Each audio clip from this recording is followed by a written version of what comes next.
Hello, thank you for stopping by. This is Timebox Pro. We want to make your learning simple but focused and time boxed. If you are new to Microsoft Teams, you can sign up for the basic version for free using the link in the description below. If you are just getting started with Teams, please check out the link in the description.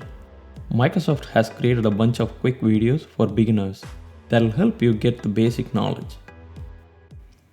Teams client app can only be accessed with one account at the same time, and it can be opened in only one window.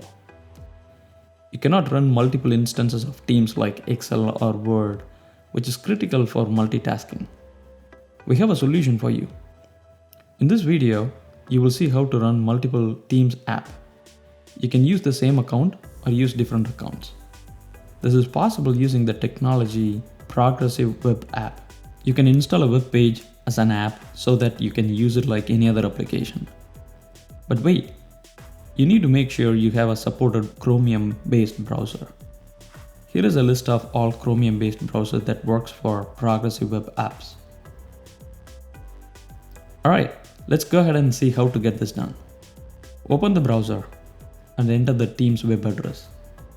If you are not logged in, go ahead and log in and select the organization you want to use.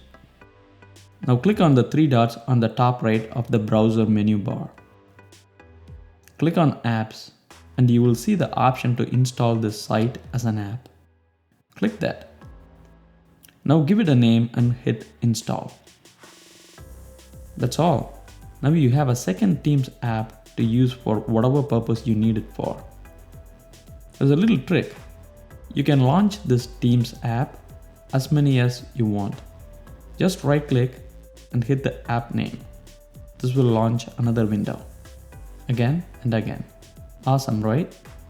Multiple instances can help you do more and be productive. Alright. If you have any other question, please feel free to share it in the comments. I'll be happy to put a video for that.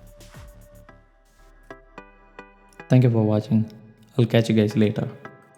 If you're new to our channel, please subscribe us and enable notification for more interesting videos. Bye now.